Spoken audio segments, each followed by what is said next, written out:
কুমির দেখলে সে শিয়ালের সঙ্গে কিছুতেই পেরে উঠছে না। তখন সে ভাবলে ও ঢের লেখাপড়া জানে, তাতেই খালি আমাকে ফাঁকি দেয়। আমি মূর্খ লোক, তাই তাকে আটতে পারি না। অনেকক্ষণ ভেবে কুমির এই ঠিক করলে যে নিজের 7টা ছেলেকে শিয়ালের কাছে দিয়ে খুব করে লেখাপড়া শেখাতে হবে। তারপরের দিনই সে ছানা 7টাকে সঙ্গে করে শিয়ালের বাড়িতে গিয়ে উপস্থিত হলো।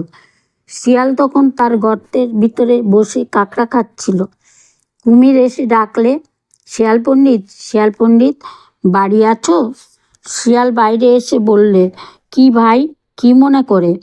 কুমির বললে, ভাই, এই আমার ছেলে 7টাকে তোমার কাছে এনেছি। মূর্খ বলে করে খেতে পারবে না। ভাই, তুমি যদি এদের একটু লেখাপড়া শিখিয়ে দাও। শিয়াল বললে, সে আর বলতে, আমি 7 দিনে 7জনকে পড়িয়ে পণ্ডিত করে দেব। শুনে কুমির তো খুব খুশি হয়ে ছানা 7টাকে রেখে চলে গেল। তখন শিয়াল তাদের একটাকে আড়ালে নিয়ে বললে, পড়ত, বাপু কানা খানা গানা ঘানা। কেমন লাগে কুমির ছানা? এই কথা বলে সেটার ঘাড় ভেঙে খেয়ে ফেলল। পরদিন যখন কুমির তার ছানা দেখতে এলো, তখন শিয়াল তাদের একটি করে গর্তের বাইরে এনে দেখাতে লাগলো। ছয়টিকে 6বার দেখালে, শেষে দেখালে 2বার। বোকা কুমির তা বুঝতে না পেরে ভাবলে, 7টিই তো ছানা রয়েছে। তখন সে চলে গেল। আর আর অমনি শিয়াল ছানাগুলোর একটাকে আড়ালে নিয়ে বললে, পড়তো বাপু খানা খানা গানা ঘানা। কেমন লাগে কুমির ছানা? একথা বলে সেটাও ঘাড় ভেঙে খেয়ে ফেললো। পরের দিন কুমির তো ছানা দেখতে এলো। শিয়াল একটি করে গর্তের বাইরে এনে 5বার 5টাকে দেখালে, শেষেরটিকে দেখালে 3বার। তাতেই কুমির খুশি হয়ে চলে গেল। তখন শিয়াল ঠিক আড়ালে আগের মতনই করে আর একটা ছানাকে খেলো। অমনি করে সে রোজ একটি ছানা খায়, আর কুমির এলে তাকে ফাঁকি দেয়, ভোলায়। শেষে যখন একটি ছানার বই আর রইল না, তখন সেই একটিকেই 7বার দেখিয়ে সে কুমিরকে বোঝালো। তারপর কুমির চলে গেলে সেটিকেও খেয়ে ফেলল। তারপর আর একটি রইল না। তখন শিয়ালিনী বললে, এখন উপায়, কুমির এলে দেখাবে কি? ছানা না দেখতে পেলে তো অমনি আমাদের ধরে খাবে। শিয়াল বললে, আমাদের পেলে তো ধরে খাবে। নদীর ওপারে বনটা খুব বড়, চলো আমরা সেখানেই যাই, তাহলে কুমির আর আমাদের খুঁজে বার করতে পারবে না। এই বলে শিয়াল শিয়ালিনীকে নিয়ে তাদের পুরনো গর্তে ছেড়ে চলে গেল। এর খানিক বাদেই কুমিরে এসেছে। সে এসে শিয়াল পণ্ডিত বলে কত ডাকলো, কেউ তার কথার উত্তর দিল না। তখন সে গর্তের ভিতর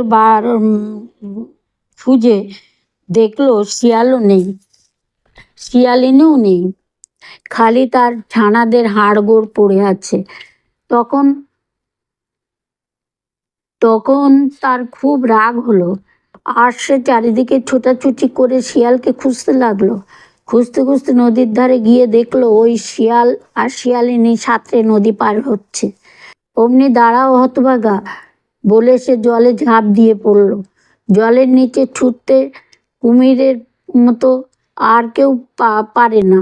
দেখতে দেখতে সে গিয়ে শিয়ালের পিছনে একটা পা কামড়িয়ে ধরল। শিয়াল সবে তার সামনে 2 পা ডাঙায় তুলেছিল, শিয়ালিনী তার আগেই উঠে গিয়েছিল। কুমির এসে শিয়ালের পা ধরেই সে শিয়ালিনীকে ডেকে বললে, শিয়ালিনী, শিয়ালিনী, আমার লাঠি গাছা ধরে কে টানছে? টানাটানি করছে, লাঠিটা বা নিয়েই যায়। একথা শুনে কুমির ভাবলে, তার তো পা ধরতে গিয়ে লাঠি ধরে ফেলেছি, শিগগিরই লাঠি ছেড়ে পা ধরি। এই ভেবে যেই সে শিয়ালের পা ছেড়ে দিয়েছে, অমনি শিয়াল এক লাফে ডাঙায় উঠে গিয়েছে। উঠেই উ-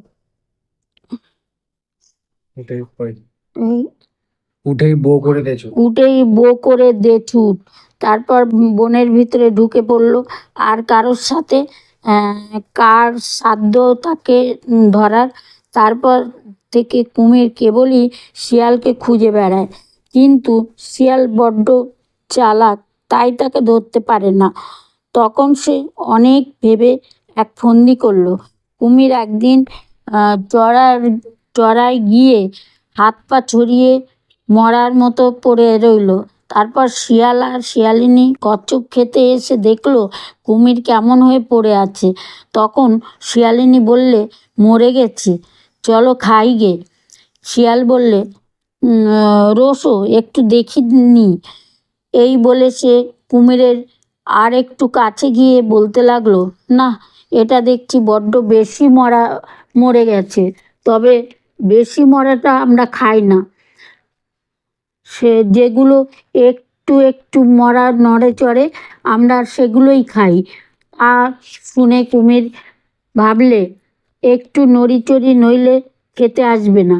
এই মনে করে কুমির তার লেজের আগাটুকু নাড়তে লাগলো।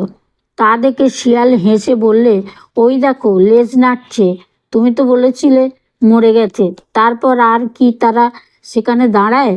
তখন কুমির বলল, বড্ড ফাঁকি দিলে তো, আচ্ছা এবারে দেখাবো। একটা জায়গায় শিয়াল রোজ জল খেতে আসতো। কুমির তা দেখতে পেয়ে সেখানে গিয়ে লুকিয়ে রইল। ভাবলো শিয়াল জল খেতে এলেই ধরে খাবে। সেদিন শিয়াল এসে দেখলো একটাও মাছ নেই। অন্যদিন ঢের মাছ চলাফেরা করে। শিয়াল ভাবলো, ভালো রে ভালো, আজ সব মাছ গেল কোথায়? বুঝেছি, ওখানে কুমির আছে। তখন সে বললে, এখানকার জলটা বেজায় পরিষ্কার, একটু ঘোলা না হলে কি খাওয়া যায়? চলো শিয়ালিনী, আর এক জায়গায় যাই। এ কথা শুনেই কুমির তাড়াতাড়ি সেখানকার জল ঘোলা করতে আরম্ভ করলে। তা দেখে শিয়াল হাসতে হাসতে ছুটে পালিয়েছে। আর একদিন শিয়াল এসেছে কাকটা খেতে। কুমির তার আগেই সেখানে চুপ করে বসে আছে। শিয়াল তার টের পেয়ে বললে, এখানে কাকড়া নেই, থাকলে দু একটা ভাসতো। অমনি কুমির তার লেজের আগাটুকু ভাসিয়ে দিল। কাজেই শিয়াল আর জলে নামল না। এমনি করে বারবার শিয়ালের কাছে ঠকে গিয়ে শেষে কুমিরের ভারী লজ্জা হলো। তখন সে আর কি করে মুখ দেখাবে? কাজেই সে তার ঘরের ভিতরে গিয়ে বসে রইল।